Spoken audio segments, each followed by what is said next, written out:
Update on Jupiter meetings with the Galactic Federation of Worlds. More information has become available that better clarifies what happened at a set of secret meetings that took place in the upper atmosphere of Jupiter in mid-July involving representatives from different spacefaring nations and the Galactic Federation of Worlds. Elena Danaan, who first released news of the dramatic meetings from her extraterrestrial contact, Thorhan Eredyan, has provided a diagram along with further explanatory comments that help considerably in getting a better idea of the different nations, corporations, and organizations that participated in the meetings, and the selection process for the nation that would be chiefly responsible for coordinating humanity in taking responsibility for the solar system. The United States of America. In a prior article, I discussed the information received by Elena from her primary extraterrestrial contact, Thorhan, a ship commander from the Galactic Federation of Worlds who escorted some of the Earth delegates to the meetings. We also discussed the meetings in an interview released on August 6, which is available on YouTube and Rumble. As explained in my earlier article, these meetings are similar in function to the Yalta Conference held during the final stages of World War II. In the current scenario, these galactic diplomacy meetings discussed restructuring our solar system, with the impending defeat of the Dark Fleet, Draco Empire, Orion Alliance, and their corporate partners, the Interplanetary Corporate Conglomerate, the ICC. I've discussed these developments in previous articles, along with corroborating evidence. After our interview, Elena sent me a diagram explaining the sequence of meetings that took place above Jupiter. The diagram succinctly describes what happened along with her comments for each stage of the meetings. Based on the sequence of meetings, it appears that the chief purpose was a selection process to determine which spacefaring nation would be primarily responsible for coordinating all human space operations and liaising with the Galactic Federation. Here is how Elena summarized the meetings in her own words based on Thorhan's initial messages and what she has subsequently learned. There was a series of meetings, and this had been going on for a while. Each Terran group attending these meetings combined Space Force military officials and progressive corporation CEOs. There were 12 meetings at first, occurring as 12 separate groups. Each group was composed of officials from galactic institutions auditing a specific Earth nation's representatives in the space, military, and corporate domains. Put simply, the Galactic Federation was reviewing Earth's spacefaring nations in terms of their respective capabilities, histories, and leadership potential. In his initial message to Elena, Thorhan said, quote, "There are actually 14 countries involved in space programs who were represented there." End quote. In other words, the 12 meetings involved representatives from 14 countries with space programs with officials from the Galactic Federation and other extraterrestrial organizations. These are the 12 countries that have signed the Artemis Accords, which are a set of bilateral agreements between the US and other spacefaring nations, which set out the guidelines for how signatories are to behave and coordinate in space affairs. Australia, Brazil, Canada, Italy, Japan, Luxembourg, New Zealand, United Arab Emirates, South Korea, Ukraine, United Kingdom, and the United States. There are also 6 countries that have national space programs but to date have not signed the Artemis Accords. These are China, France, Germany, India, Israel, and Russia. Of these, only China and Russia are not expected to sign on to the Accords anytime soon, but that could quickly change with the outcome of the Jupiter meetings. If only 14 out of these 18 nations participated in the Jupiter meetings, then 2 possibilities come to mind for why 4 did not participate. First, it can be speculated that some of the smaller nations, for example Luxembourg and New Zealand, delegated to larger neighbouring nations to represent their space interests. A second possibility is that the European Space Agency, headquartered in Paris, officially represented the interests of France, Germany, Italy, and Luxembourg. While the United Kingdom does participate in some European Space Agency programs, it maintains a separate national space program and works closely with the US NASA program. By, quote, progressive corporation CEOs, end quote, Thorhan was very likely referring to representatives from companies such as SpaceX, Blue Origin, and Virgin Galactic, as opposed to CEOs from older, larger aerospace corporations such as Boeing, Airbus, Lockheed Martin, Northrop Grumman, etc., which work with the now discredited Interplanetary Corporate Conglomerate, a major ally of the German Dark Fleet. Prominent CEOs such as Elon Musk, Jeff Bezos, and Richard Branson therefore almost certainly attended the Jupiter meetings. This is supported by recent flights into space by both Bezos and Branson. Branson flew to the edge of space, defined by US authorities as 50 miles in altitude, on July 11 in a Virgin Galactic craft. He was followed by Bezos, who flew into space on July 20 in a crewed Blue Origin flight. These two very public spaceflight events, it turns out, were covers for Branson and Bezos to attend the Jupiter meetings. Musk almost certainly attended the Jupiter meetings using another mode of transportation and a cover story. The cover story appeared on July 23 when Musk announced that SpaceX had been awarded a contract to launch NASA's Europa Clipper mission to Jupiter's moon Europa in October 2024.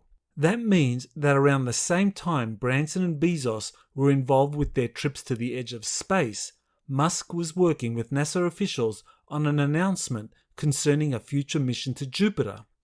A plausible cover story for Musk secretly flying to Jupiter to attend the meetings. What's noteworthy here in NASA's announcement of the Europa Clipper mission is its recent behavior of increasingly awarding contracts for space exploration to SpaceX or Blue Origin rather than older established aerospace corporations. This is critical circumstantial evidence that there has been a major change in how space is being managed by national governments and the aerospace corporations they are supporting through the contractual process.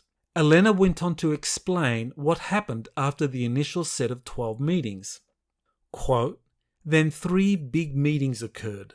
The first of the 3 meetings was a gathering of 6 selected nations' programs.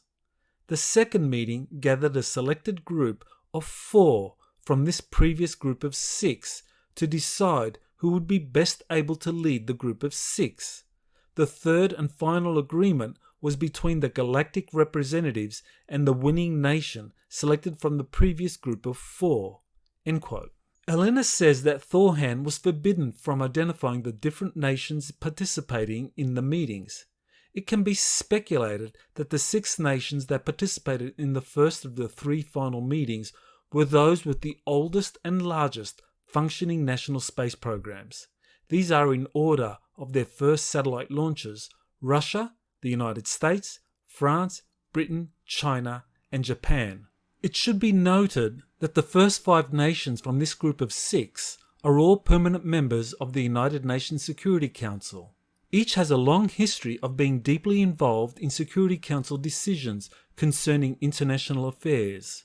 It is therefore no great surprise that this same group of nations would perform a similar function for regulating human activities in our solar system. It can be further speculated that the 4 countries that participated in the penultimate meeting, out of which the Galactic Federation would choose the nation that would be given the responsibility of coordinating all Earth's nations in space affairs, were the US, Russia, China, and France.